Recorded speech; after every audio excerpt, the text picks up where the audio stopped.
Bismillah. Innal hamdalillah hamdan katsiran thayyiban mubarakan fih wa asyhadu an la ilaha illallah wahdahu la syarika wa asyhadu anna Muhammadan abduhu wa rasuluh amma ba'd. Alhamdulillah, pada kesempatan petang ini ba'dal maghrib tanggal 19 Agustus 2024 bertepatan dengan 15 dari bulan Safar 1446 Hijriah. Kita lanjutkan kajian di Fakultas Ilmu Fiqh dalam pembahasan kitab Ad-Durar Al-Bahiyah fi Masailil Fiqhiyah li Syaukani rahimahullah. Maka kita masih ke dalam Kitabus Shalah dan masuk kepada bab yang ke-6, babu sholati tatawwu, bab salat sunnah. Maka dipersilahkan kepada ikhwah untuk mentasmi al-matan, barakallahu fiik. Bismillah, qala al-alif rahimahullah ta'ala, babu sholati tatawwu. Hiya arba'an qabla dhuhri wa arba'an ba'dahu wa arba'an ba'dahu wa arba'an qabla al-'asr wa arba'an qabla al-'asri wa rak'atani ba'da al-maghribi wa rak'atani ba'da al-isya'i wa arba'an qabla wa rak'atani qabla al-fajri wa salatu duha wa salatul lail aktsaruha 13 rak'atan wa yutiru fi akhiriha bi rak'atin wa tahiyyatul masjidi wal istikharah wa rak'atani baina adzan wa iqamah.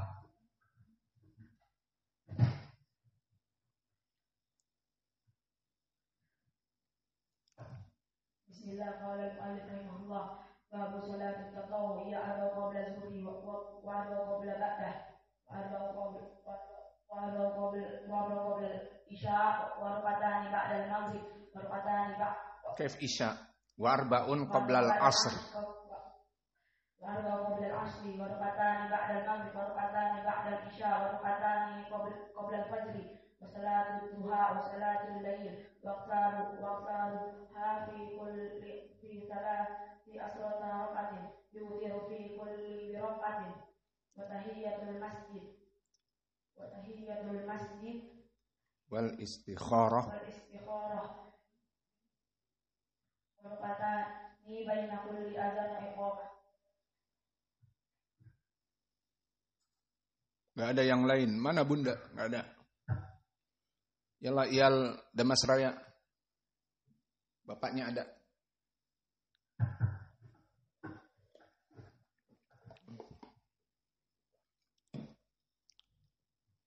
Bismillah, qala Syaukani rahimahullah ta'ala, babu salati tatawwu hiya arba'an qabla adh-dhuhri wa arba'an ba'daha wa arba'an qabla al-'asri wa rak'atayn ba'da al-maghribi wa rak'atayn ba'da al-'isha.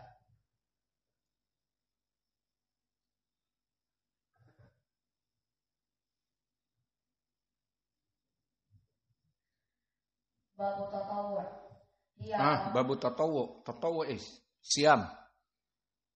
باب صلاة التطوع هي أربعة قبل الظهر وأربعة بعد الظهر وأربعة بعد العصر وركعتين قبل المغرب وركعتين قبل العشاء وركعتين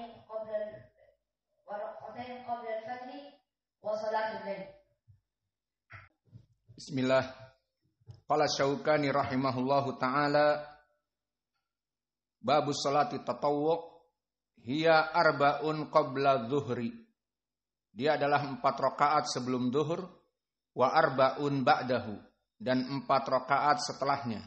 Maka hadisnya telah kita lewati dari hadis Ummi Habibah, yang mana maknanya disebutkan bahwa Nabi Muhammad SAW bersabda, man hafadha ala arba raka'atin qabla dhuhri wa arba ba'daha hurima 'alan nar. Diharamkan dari api neraka. Bagi mereka orang-orang yang sholat sebelum duhur 4 dan sholat setelah duhur 4. Dan makna 4 di sini yang rajih adalah 2 rakaah, bukan 4 langsung 1 kasih salam. Maka hadits Ummu Habibah di sini hadits yang diriwayatkan Ashabus Sunan, Abu Daud, At-Tirmidzi dan yang lainnya, yang mana Imam At-Tirmidzi mengatakan hasanun sahih. Dan begitupun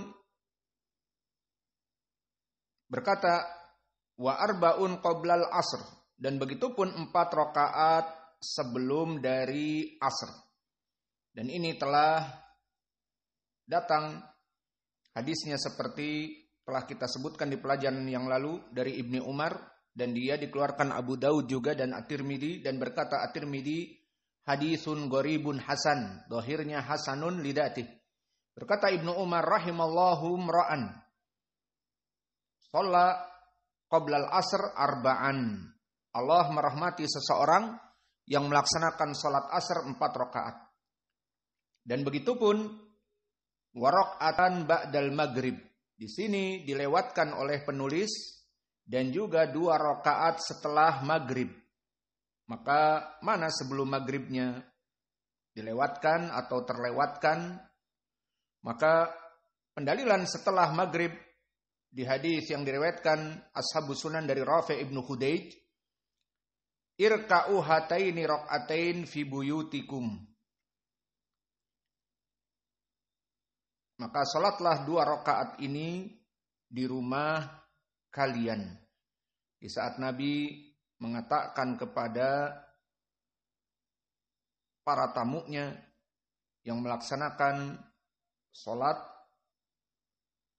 berjamaah, dan dohirnya Nabi mengatakan kepada mereka dari Bani Abdil Ashhal, irka'u hataini rak'atain fi buyutikum. Maka lebih baik kalian salat 2 rakaat setelah maghrib itu di rumah kalian. Kemudian disebutkan setelah itu adalah setelah Isya. Maka di sini penulis terlewatkan dari sunnah sebelum maghrib. Dan sunnah sebelum maghrib datang dari hadis-hadis yang sahih. Pertama dari Abdullah bin Zaid, berkata Nabi kita, sallu rak'atain qoblal maghrib, sallu rak'atain qoblal maghrib, sallu rak'atain qoblal maghrib 3 kali, liman sya'a, bagi yang mau. Maka sunnah ini sunnah sorahah, apa yang termatikan. Maka sunnah ini sudah jarang sekali di mana-mana. Kebanyakan muadzin dan marbot jika setelah adzan maghrib maka mereka langsung Allahu Akbar, Allahu Akbar. Tidak diberi kesempatan orang lain untuk melaksanakan 2 rakaat sebelum maghrib. Maka pernah kami dulu juga di saat bergerilya, maksudnya belum mendapatkan rezeki masjid seperti sekarang ini, maka sering kami sholat bersama orang-orang awam atau mengisi kajian di tempat orang-orang awam. Maka seperti biasa setelah adzan maghrib kita ingin melaksanakan 2 rakaat langsung dipotong. Maka setelah kita diberikan waktu untuk mengisi kajian, maka kita bahas. Kenapa tadi kami dipotong ingin melaksanakan sunnah? Jawab kebanyakan dari mereka, para pengurus masjid, para marbot, pertama adalah tidak diketahui sunnah. Maka ini perkara yang lebih mudah. Kalau kalian tidak mengetahui, ya sudah kami beritahu. Maka kami beritahu tadi hadis Abdullah bin Zaid, Nabi sampai 3 kali mengatakan shalat rak'atain qoblal maghrib. Salatlah 2 rakaat sebelum maghrib. Salatlah 2 rakaat sebelum maghrib sampai 3 kali. Liman sya'a, bagi yang ingin. Maknanya bukan wajib. Perkara yang kedua, kita beritahukan juga hadis Anas. Bahwa Anas bin Malik mempersaksikan para sahabat dulu di zaman Nabi, ba'da mantaha min adanil maghrib yabtadiruna ila sawari. Apa maknanya? Mereka bergegas mencari sutroh-sutroh. Karena sholat itu wajib dengan sutroh. Seperti di hadis Jabir, Diriwayatkan oleh Imam Muslim, man arada an yusalliya falyadnu ila sutrah. Barang siapa yang ingin salat dekat dengan sutrahnya. Maka di sini para sahabat mencari sutrah. Ila sawari, apa itu sawari? Tiang-tiang masjid. Maka tiang-tiang masjid dijadikan oleh mereka sutrah. Sampai berkata Anas, "Lau dakhala rajulun laisa min ahlil Madinah la dhannu anna salatal maghrib qad intaha." Bahwa jika seseorang masuk sekarang dari orang yang bukan dari ahlil Madinah, maka mereka akan menyangka bahwa salat ini telah selesai, salat maghrib telah selesai. Maka dua hadis ini kita beritahukan kepada mereka.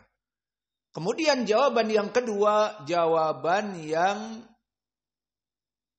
tidak masuk kepada perkara ilmu. Apa katanya? Untuk mempercepat waktu. Karena maghrib waktunya pendek. Maka sekarang kita lihat waktu maghrib. Setelah kita pelajari kapan masuknya waktu maghrib, idza ghurubati syams, jam 8 atau jam 18, maknanya jam 6:20 tadi. Hatta dhahaba syafaqil ahmar, sampai masuknya waktu isya, hilangnya syafaqul ahmar ataupun kemerah-merahan di ufuk barat. Ini waktu yang lama, sekitar 1 jam, sekitar 45 menit, dan seterusnya. Maka sampai harus mengorbankan 2 rakaah. Usama. Ini ada bapaknya nih, bisa kita laporkan nih. Usama ngobrol di pelajaran. Masya Allah. As'aluk. Apa dalil kedua? Orang awam yang meninggalkan sholat. Jika bisa jawab, alhamdulillah selamat dari pukulan. Tidak bisa jawab, ta'al dipukul. Bisa jawab? Gak ada cari wahyu. Sudah terputus wahyu. Soalnya, alasan kedua, kenapa orang-orang awam meninggalkan sholat maghrib?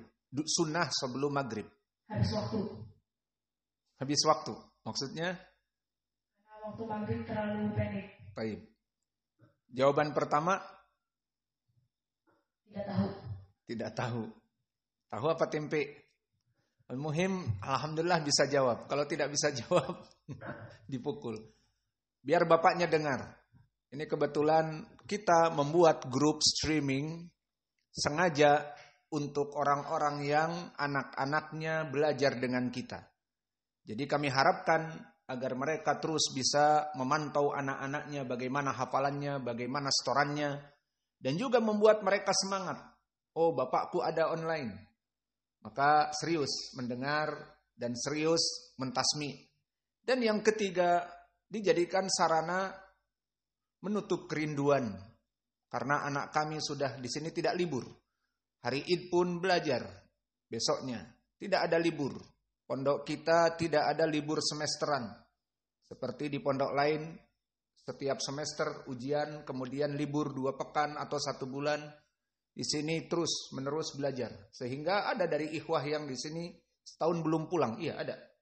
Atau 2 tahun mungkin belum pulang.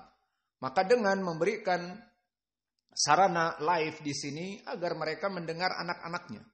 Dan yang keempat, untuk seperti mereka yang ngantuk di pelajaran, yang ngobrol di pelajaran, kita tegur, didengar bapaknya. Setelah selesai, kita mengajar, ditelepon sama bapaknya. Hei kamu, ngapain ngobrol di pelajaran? Udah kita di sini nggak ketemu rindu, di sana malah ngobrol. Kalau ngobrol pulang aja. Iya gitu. Nah, kan? Jadinya kalian di sini bersyukur kepada Allah dengan sistem yang ada. Dan insya Allah belajar 3 tahun di sini, kita carikan dana ke Yaman. Alhamdulillah. Kalian di sini belajar free of charge, gratis. Bagi yang mampu bisa membayar makan bapaknya, yang tidak pun alhamdulillah. Dan alhamdulillah kita punya juga orang-orang yang memang tidak membayar. Dan yang kedua, jika kalian memang benar-benar bersungguh-sungguh belajar, kita akan mengumpulkan dana untuk diberangkatkan ke Yaman, dan insya Allah untuk tahun ini 2024 kita akan mengirim Hudzaifah karena sudah pandai bahasa Arab dan sudah baligh, ya. Alhamdulillah. Enggak takut lagi. Maka di sini kembali kepada permasalahan rakaatan ba'dal maghrib, dan Syekh tidak menyebutkan rakaatan qoblal maghrib, maka tadi kami sebutkan dalilnya. Wa rakaatan ba'dal isya, dan begitu pun 2 rakaat setelah isya. Permasalahan 2 rakaat setelah isya, maka pendalilannya datang secara jelas. Diriwayatkan oleh Imam Muslim dari Aisyah bahwa Nabi Muhammad SAW kata Aisyah, yusalli binas al-isya. Apa maknanya yusalli binas? Maknanya dia menjadi imam salat isya.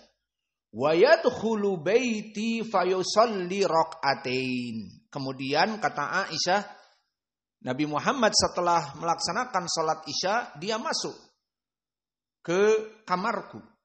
Maka kamar Aisyah dekat dengan masjid. Kemudian salat 2 rakaat. Ini poin pendalilan yang sangat jelas. Di sini kita ambil faidah, paling sedikit 2 faidah. Faidah yang pertama, pendalilan tentang sunnahnya 2 rakaat setelah isya. Ini yang pertama. Dan yang kedua, pendalilan tentang sholat sunnah itu lebih baik di rumah.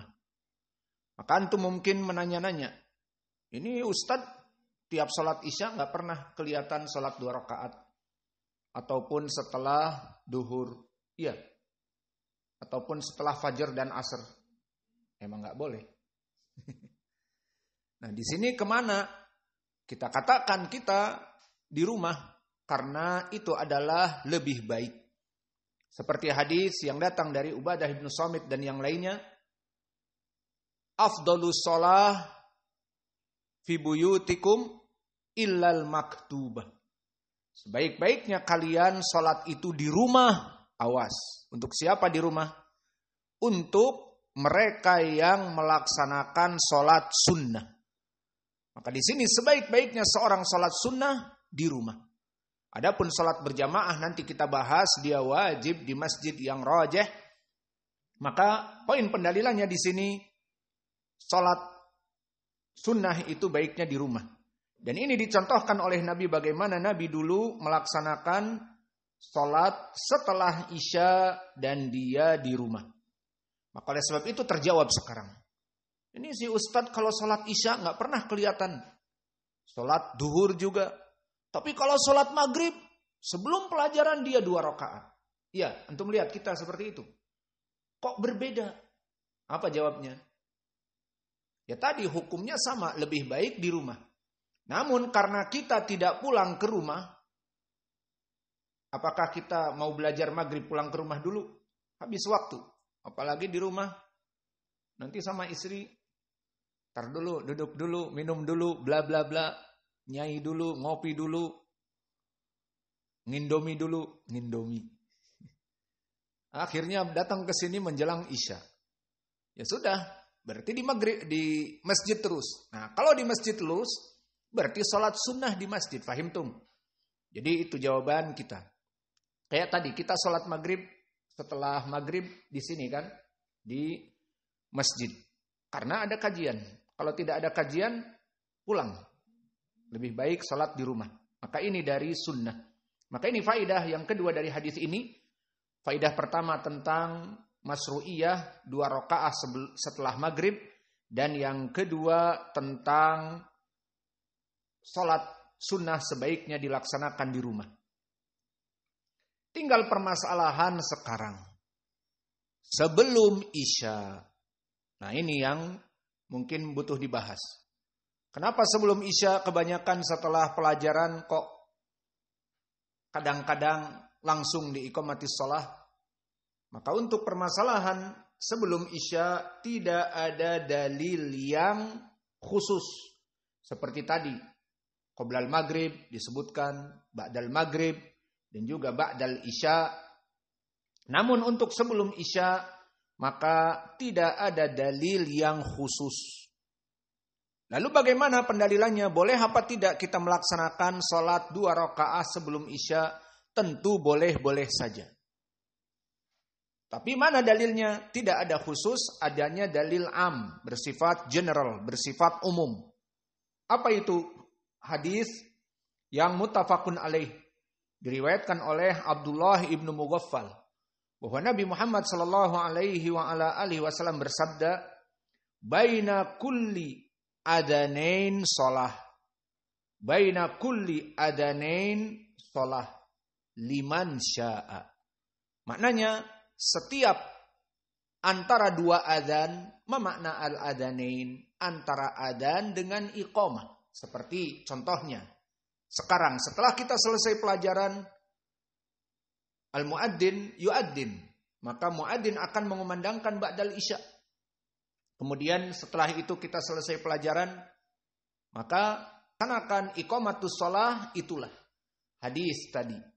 Baina kulli adanain, setiap 2 adzan, maknanya antara adzan dengan iqamah, boleh melaksanakan rakaatain. Nah, disinilah kenapa salat isya para ulama pun di dalam kitabul fikih menyebutnya salat sunnah yang tidak begitu kuat, maka mereka membagi salat sunnah yang muakkadah dan salat sunnah yang ghairu muakkadah.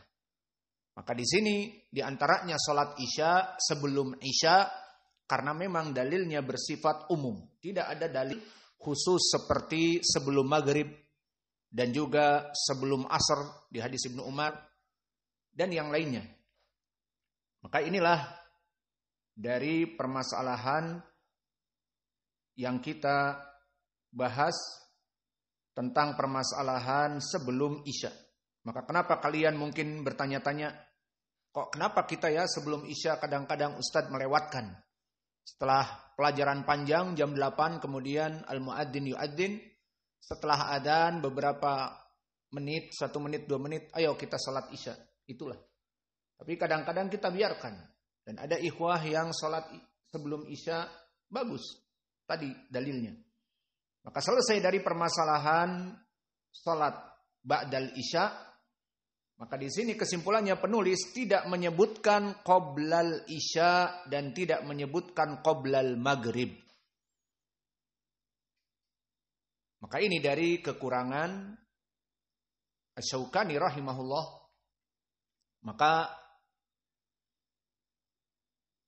seyogianya sebaiknya dia menyebutkan dari sunnah-sunnah yang ada. Namun alhamdulillah manusia tidak sempurna. The human is not perfect. Allah is the perfect. Maka manusia tidak sempurna. Namun Allah yang maha sempurna.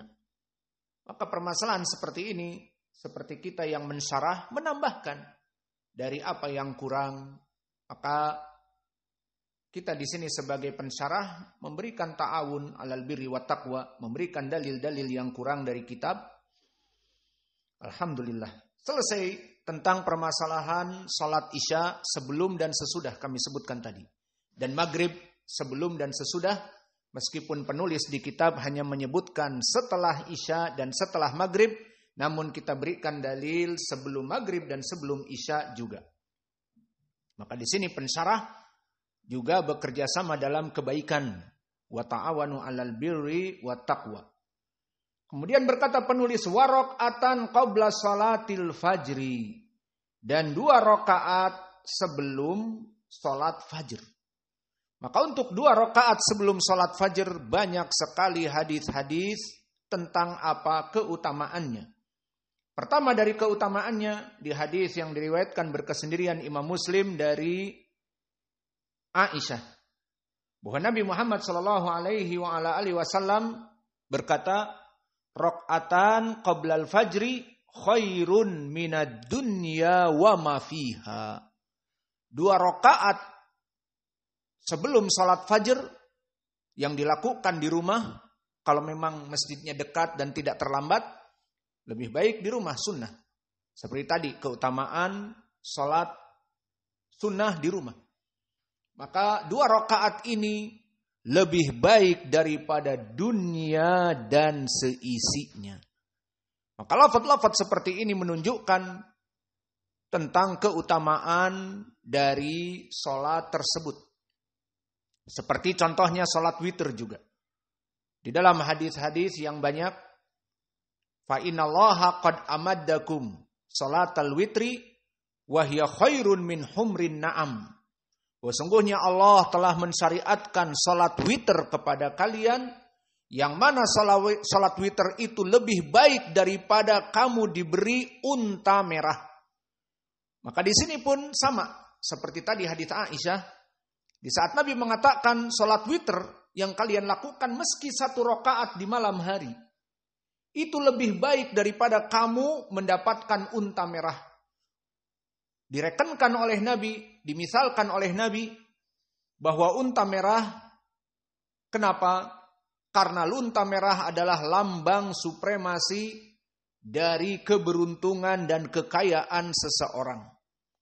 Maka jika di zaman now, unta merah itu misalnya untuk mobil mewah, Ferrari, ataupun Mustang 70, ataupun Lamborghini Aventador yang harganya 22 miliar. Kita tahu harganya saja, tetapi tidak punya. Pajero aja belum punya, apalagi mobil-mobil tadi yang kami sebutkan. Semoga Allah memudahkan kita. Terus terang kita ingin untuk mobil dakwah. Makanya diaminkan. Ya Rabb Allahumma sahhil lana sayyarah. Semoga Allah memudahkan bagi kita mobil untuk dakwah. Jadi kalau saya ngisi, nggak hanya pakai NMAX, tapi ngisi bawa santri-santri. Begitu. Pakai mobil. Antum yang nyopir tapi. Al-muhim, di sini diberikan dunia dan seisinya. Di hadis tentang salat witir diberikan unta merah. Maka unta merah lambang supremasi kekayaan. 1 rakaat salat witir maknanya itu lebih baik daripada kamu mengusahakan mengumpulkan uang bertahun-tahun 22 miliar untuk membeli mobil Lamborghini. Maka di sisi Allah 1 rakaat di malam hari itu lebih baik. Maknanya sangat agung di sisi Allah. Maka lihat bagaimana ibadah-ibadah di dalam permasalahan hadis-hadis seperti ini. Dunia ini tidak ada apa-apanya. Bagaikan junah ba'udah. Lebih ringan daripada 1 sayap nyamuk. Pernah nimbang? Pernah waktu mukul nyamuk terus dikumpulkan sayap-sayapnya ditimbang berapa kilo? Belum pernah. Nah, seperti itu beratnya dunia. Maka dunia seperti 1 sayap saja, bukan 2.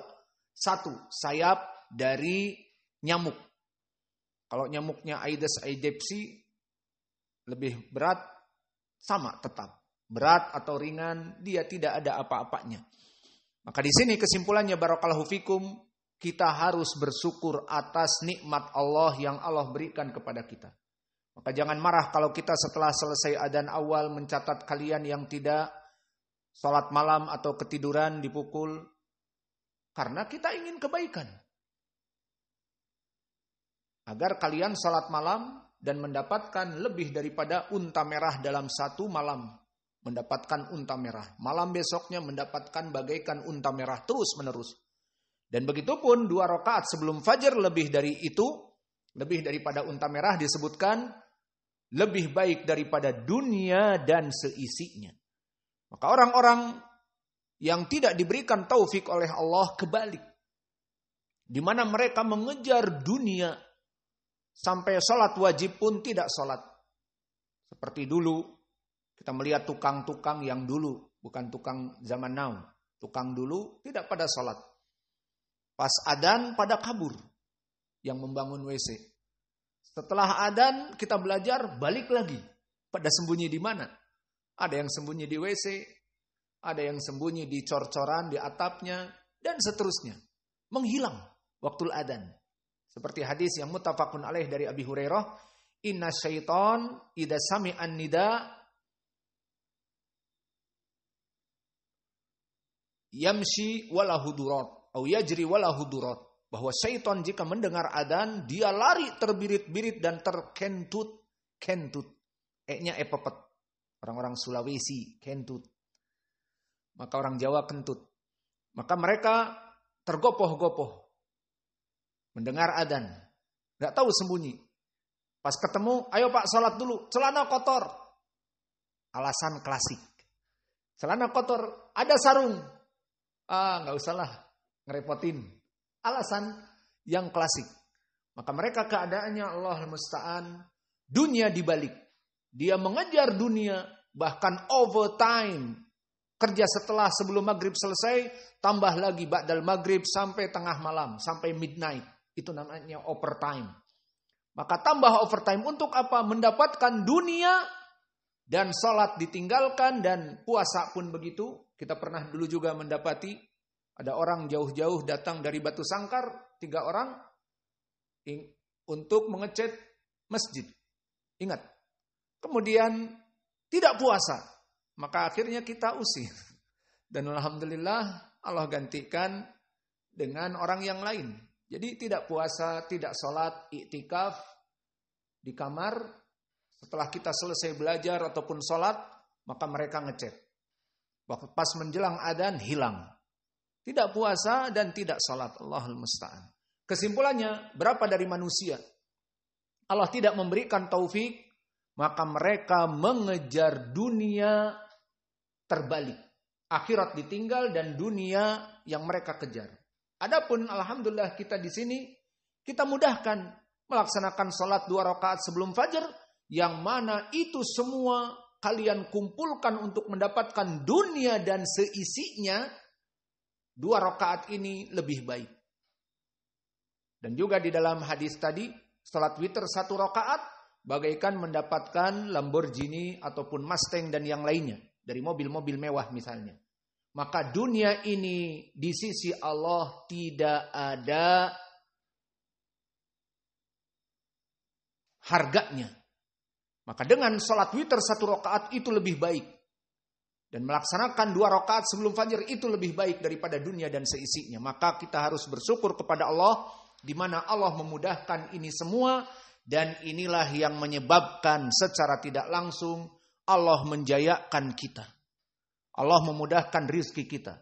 Allah memudahkan menikah dengan istri-istri kita. Dan Allah memudahkan untuk mendapatkan rumah-rumah dengan mudah. Dan tanah-tanah dengan mudah. Maka ini semua, dan badan kita yang sehat, dan anak-anak yang sehat. Berapa dari kaum muslimin diberikan ujian-ujian dan seterusnya, dari segi harta dan kesehatan. Maka kita harus bersyukur kepada Allah. Atas kenikmatan yang Allah berikan kepada kita, dimudahkan untuk beribadah. Maka kembali kepada permasalahan, selesai dari sunnah-sunnah yang ada dan rakaatan qabla salatil fajr, dia lebih baik daripada dunia dan seisinya dari hadis Aisyah, dan juga dari keutamaan yang lain di hadis Aisyah juga, namun di sini muttafaqun alaih. Kalau tadi berkesendirian Muslim, sekarang muttafaqun alaih, lafadznya lain. Berkata Aisyah, anna Nabiya sallallahu alaihi wa ala alihi wasallam lam yakun ala syai'in minan nawafil asyaddu mu'ahadatan minhu an raq'atai qabla subhi. An raq'atain qabla as-subhi. Apa maknanya? Bahwa kata Aisyah, Nabi Muhammad sallallahu alaihi wa ala alihi wasallam dulu tidak pernah melaksanakan salat yang mana dia itu dijadikan oleh Nabi sebagai perkara yang sangat urgen dan perkara yang tidak dilepaskan oleh Nabi dengan mudah, kecuali 2 rakaat sebelum subuh. Maka 2 rakaat sebelum salat fajar itu sangat diutamakan, meskipun hukumnya bukan wajib, namun sayang untuk ditinggalkan. Lalu faedah lain apa yang dibaca? Maka yang dibaca pertama di Rakaat yang pertama, siapa yang ngantuk? Orang Batam setelah dibekam, alhamdulillah, tahan lama, kayak baterai energizer, iklan lagi. Abdurrahman, apa yang dibaca? 2 rakaat sebelum fajr. Al-Kafirun ma'aqul huwallahu ahad. Hasan. Maka yang pertama, qul ya ayyuhal kafirun. Kedua, qul huwallahu ahad. Dalilnya hadis yang muttafaqun alaih dari Abi Hurairah. Dikatakan oleh Abu Hurairah, Nabi itu di saat membaca 2 rakaatain sebelum fajar, maka dibaca qul ya ayyuhal kafirun wa qul huwallahu ahad. Maka selesai dari 2 rakaat sebelum fajar. Dan ini mempunyai keutamaan yang sangat besar. Kemudian disebutkan juga oleh penulis wa sholatid duha. Dan begitu pun sholat duha. Maka sholat duha apa itu? Sholat duha adalah sholat di waktu mulainya waktu duha. Maka apa makna waktu duha? Waktu duha adalah di saat matahari mulai masuk ke sepenggalahan. Kalau sekarang misalnya jam 7.30 misalnya, nah itulah mulai masuk waktu duha. Dan waktu duha ini mana pendalilannya? Secara nas. Pendalilannya termasuk dari sholat yang mempunyai kedudukan yang baik, karena dianjurkan sekali oleh Nabi. Hadis yang muttafaqun alaih dari berbagai sahabat, di antaranya dari Abi Hurairah dan yang lainnya, bahwa Nabi mengatakan kepada Abi Hurairah, dan Abu Hurairah mengatakan kepada kita, ausani khalili bisalas, bahwa Nabi orang yang paling aku cintai telah mewasiatkan kepadaku 3 perkara. Perkara yang pertama, siyamu salasati ayyam, salat bid, 3 hari dalam 1 bulan. Lalu perkara yang kedua, agar melaksanakan salasa ayyam au rakaatai duha, melaksanakan salat duha, dan an yutiru qabla an anam, agar melaksanakan witir sebelum aku tidur. Maka di dalam hadis ini barakallahu fikum terdapat 3 perkara yang agung. Pertama dari segi puasa, puasa bid 3 hari dalam sebulan seperti di hari-hari ini. Sekarang tanggal 15. Maka sebelumnya 13, 14, 15 itu sunnah. Dan ini dulu yang diwasiatkan oleh Nabi kepada Abi Hurairah dan sahabat yang lain, bukan Abi Hurairah saja. Banyak juga riwayat yang lain dari selain Abi Hurairah, agar puasa ayamil bid. Dan yang kedua dari jenis salat ada 2. Pertama, salat dari duha. Dan ini poin pendalilannya. Dulu Nabi mewasiatkan. Dan yang ketiga, salat witir sebelum tidur. Untuk permasalahan salat witir sebelum tidur, ini butuh permasalahan yang panjang, sehingga cukup saja karena pembahasan kita salat duha. Maka salat duha dari salat yang diutamakan. Lalu berapa rakaat salat duha? Salat duha dimulai dari 2 rakaat dan paling banyaknya 8 rakaat. Dan di sini harus genap. Karena witirnya siang ditutup dengan maghrib 3 rakaat. Maka jangan ada yang salat duha 7 rakaat, 9 rakaat, 11 rakaat, tidak. Yang paling banyak 2 rakaat dan paling banyak 8 rakaat, paling sedikit 2 rakaat. Maka mana pendalilannya? Hadis muttafaqun alaih di saat Nabi berjaya di Mekah dari perang Fathu Makkah. Diriwayatkan dari Ummu Hani bahwa dia mendatangi Nabi wa huwa bi a'la Makkah. Dan dia dalam keadaan posisinya di Makkah yang paling tinggi. Dan semua kaum musyrikin pada saat itu menerima kekalahan dan kemenangan Nabi dari kaum musyrikin. Dan mereka berbondong-bondong masuk Islam. Maka Nabi Muhammad sallallahu alaihi wasallam qama ila ghuslihi fasatartu alaihi Fatimah. Tsumma akhadha thawbahu wal tahaffa bihi. Maka Nabi kemudian mandi dan dijaga oleh Fatimah untuk menutup dirinya agar tidak ada orang melihat dia karena dohirnya di padang terbuka. Kemudian Nabi mengambil pakaiannya dan dipakaikan pakaiannya dalam keadaan jaya. Menang dari orang-orang musyrik yang selama dulu 10 tahun Nabi berdakwah di Makkah dalam keadaan dihina-dinakan. Dan dalam keadaan pindah ke Madinah 13 tahun gencar perang terus. Mulai dari Badr, kemudian perang Uhud, kemudian perang Al-Ahzab, dan seterusnya. Akhirnya mereka takluk dengan perang Fathu Makkah. Maka Nabi dalam keadaan kemenangan ini bersyukur kepada Allah. Tsumma shalat 8 raka'atin sabhah ad-duha. Kemudian Nabi salat 8 rakaat salat duha. Maka di sini menjadi pendalilan tentang keutamaan dari salat ad-duha, dan di sini juga menjadi pendalilan berapa rakaat paling banyak 8 rakaat. Paling sedikit 2 rakaat. Jadi boleh 2 rakaat, tidak apa-apa. Yang penting continue. Jangan hari ini 8 rakaat, besoknya 2 rakaat. Besoknya enggak sholat. Karena Nabi Muhammad SAW telah ditanya di hadis Aisyah yang diriwayatkan oleh Al-Bukhari dan Muslim, ayul a'mal ahab ilallah. Ya Rasulullah, amalan apa yang sangat dicintai oleh Allah? Apa kata Nabi? Adwamuha walau qil. Ibadah yang sangat dicintai oleh Allah itu adwamuha, yang continue. Walau qil, meskipun sedikit. Maka setiap malam kita sholat witir hanya 3, alhamdulillah. Selamat terus, 3. Tidak di saat datang mertua berkunjung ke rumah, sholat 11 rakaat. Mulai dari jam 2. Dibaca kiroahnya, keras-keras. Ada kiroah Wars, ada kiroah Hamzah, ada kiroah Al-Kisai. Ini mertua ini apa baca? Ada yang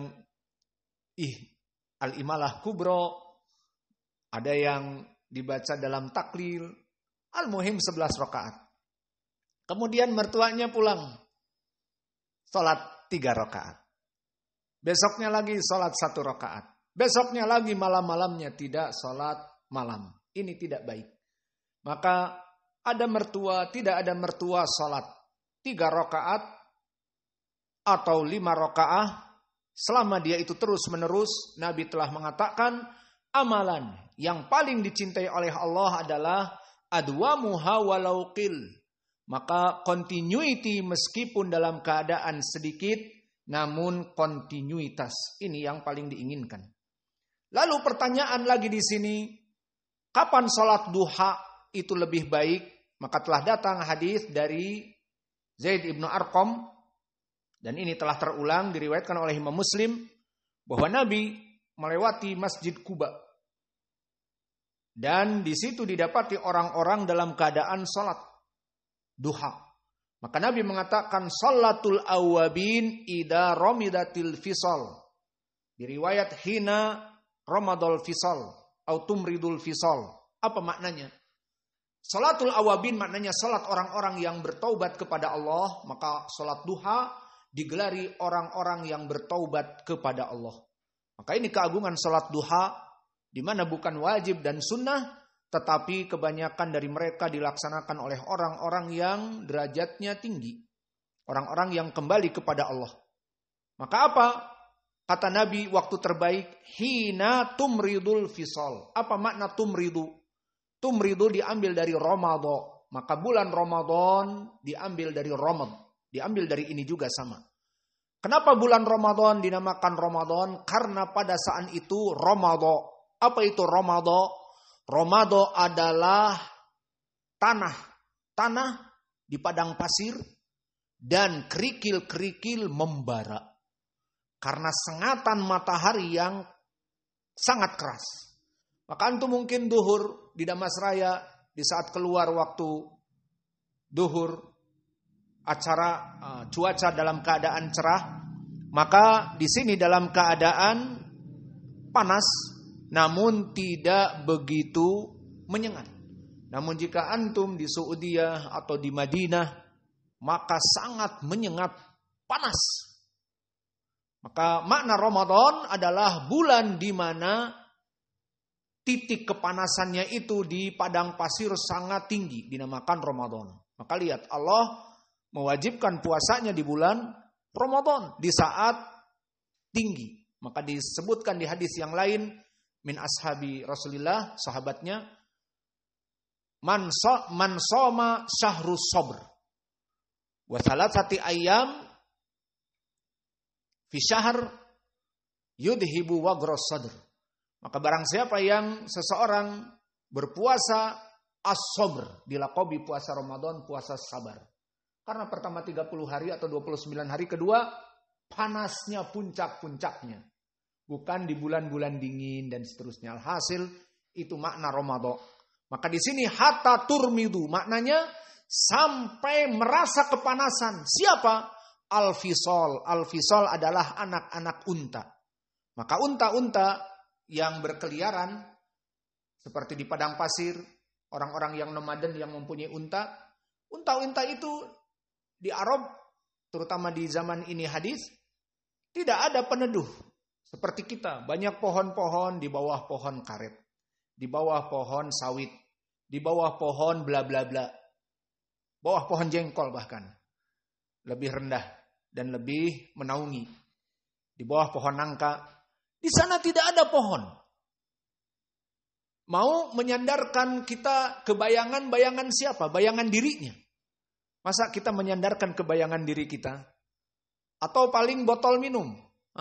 Mau di bawah bayangan botolnya juga rendah. Maka di sini dalam keadaan turmidul fisol, unta-unta kecil dalam keadaan tidak ternaungi, itu di saat jam 8 matahari sudah mulai memanas, cuek saja. Jam 9 cuek. Jam 10 mulai. Jam 11 udah berdiri dan pindah. Kepanasan. Nah, di situ waktu sholat duha yang baik. Jadi kapan waktu sholat duha kalau begitu? Jam 10.30, jam 11. Kalau memang adanya 12.30, bagus. 1 jam setengah. Tapi jangan sampai mendekati waktu matahari di atas kita. Kapan? Misalnya kalau adzan jam 12.20 seperti hari-hari ini, maka jam 12 misalnya, itu pas di atas kita. Sholat duha 20 menit sebelum adzan. Tidak boleh. Karena waktu yang diharamkan. Maka lebih baik jam 11. Itu sudah paling bagus. Beda 1,5 jam. Atau beda 1 jam. Maka paling baik waktunya kapan sholat duha? Di saat turmidul fisol. Dan makna turmidul fisol adalah di saat kepanasan dari unta-unta yang kecil. Maka selesai dari sholat ad-duha. Kita lanjut? Atau sudah?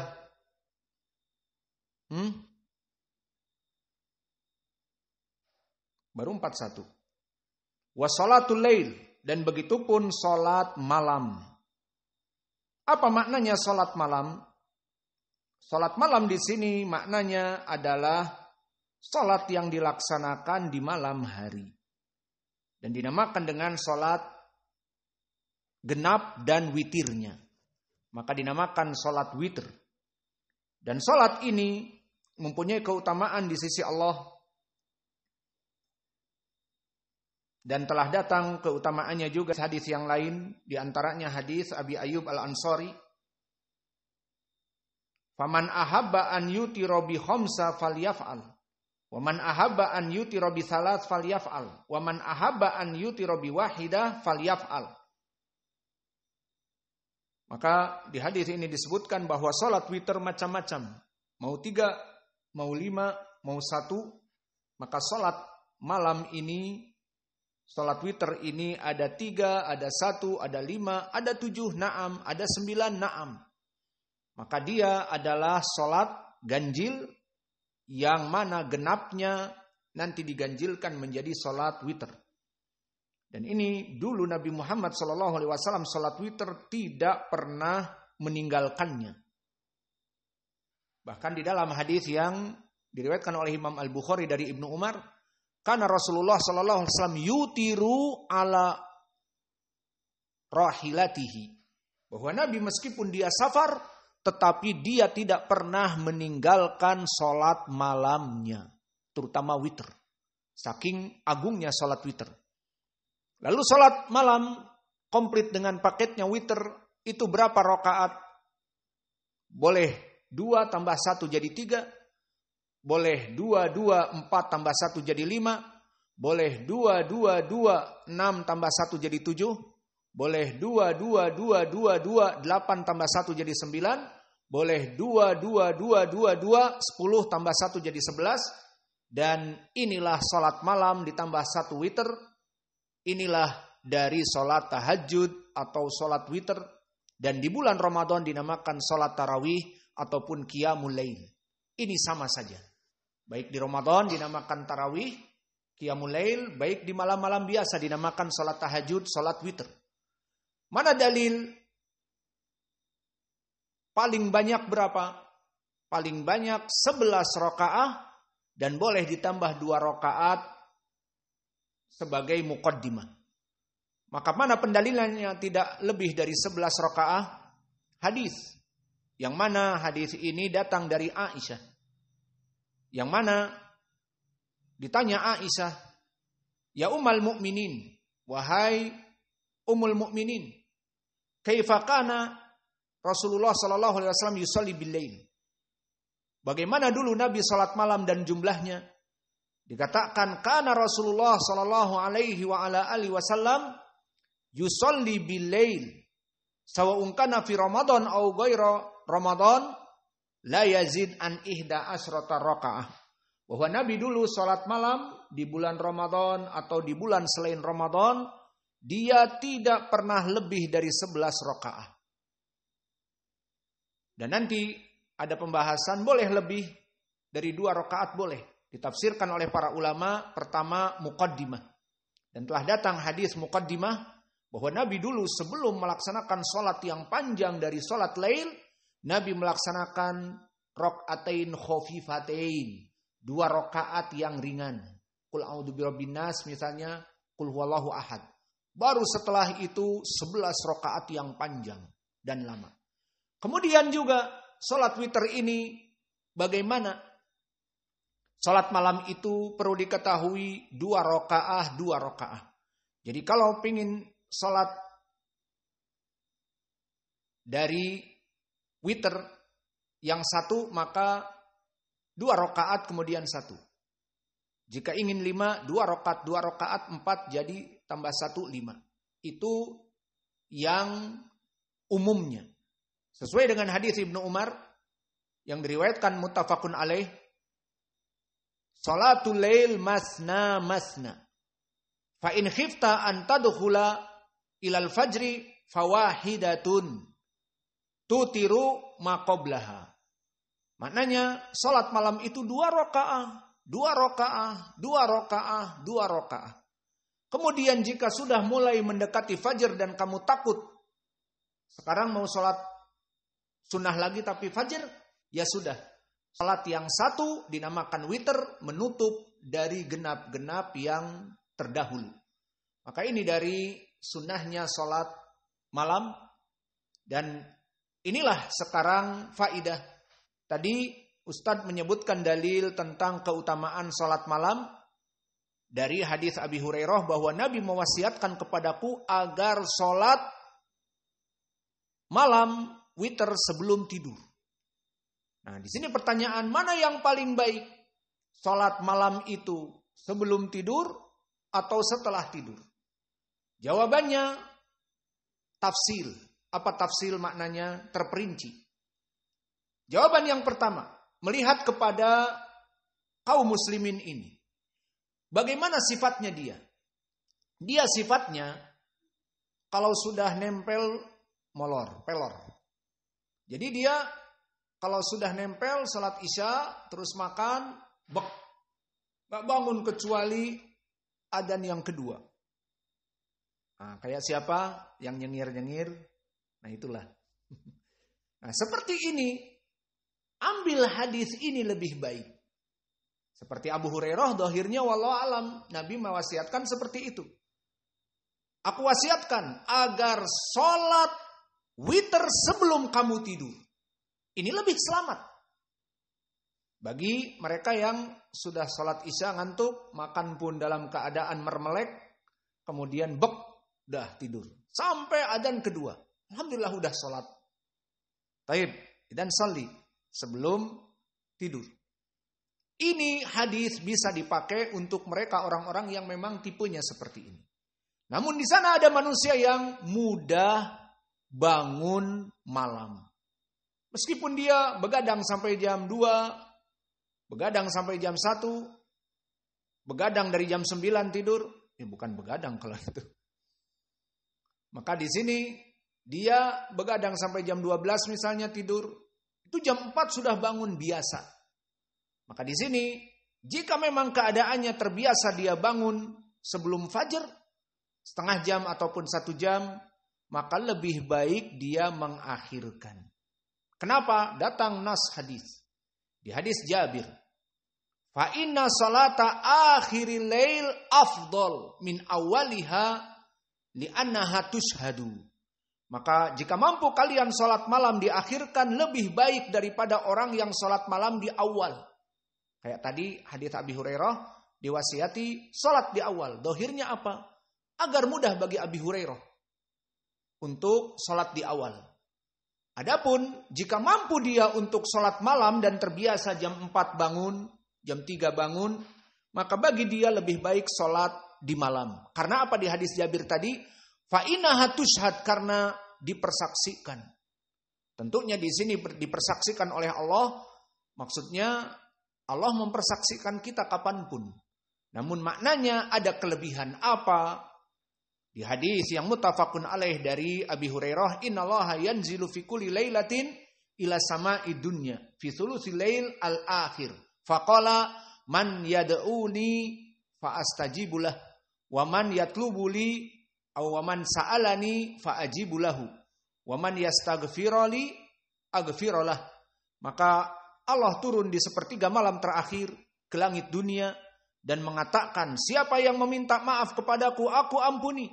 Siapa yang meminta apa-apa yang diinginkan, maka aku berikan. Dan siapa yang berdoa kepadaku, aku ijabahi. Maka 3 doa atau 3 jenis ini, dari doa, ampunan, dan permintaan itu diijabahi. Maka ini, hadis Jabir ini, barang siapa yang mampu seseorang sholat malam, terbiasa bangun jam 4, 4.30, sudah harus di masjid seperti kalian, maka doa-doa kalian dikabulkan. Maka kenapa kita menggedor-gedor kalian agar datang di sini? Berdoalah, minta kepada Allah, ya Allah mudahkanlah aku mendapatkan ilmu nafi'. Ya Allah mudahkanlah aku berbicara bahasa Arab agar langsung pergi ke Yaman, menuntut ilmu di sana dan seterusnya. Maka berdoa dan berdoa, jangan tidur terus menerus. Maka ini yang mungkin bisa kita berikan dari permasalahan sholat malam. Maka itulah dari sunnah-sunnah. Maka kita tutup pelajaran kita dengan sholatul lail, atau kita tutup dengan seterusnya. Lalu kalau gitu kapan tutupnya? Ya sudahlah, kita tutup sekarang. Wa naktafi ila huna wa jazakumullahu khaira wa barakallahu fi ilmikum.